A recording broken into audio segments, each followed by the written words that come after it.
फ़राइज़ इस्लाम।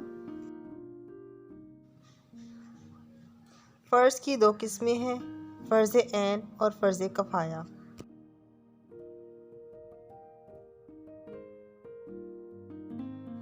फ़र्ज़ ऐन यानी जिसका करना हर मुसलमान पर ज़रूरी है और जिस पर वो लाजिम है, उसी के अदा करने से अदा होगा। दूसरे के करने से इसके ज़िम्मे से नहीं उतरता, जैसे 5 वक्ता नमाज, माह रमज़ान के रोज़े वग़ैरह।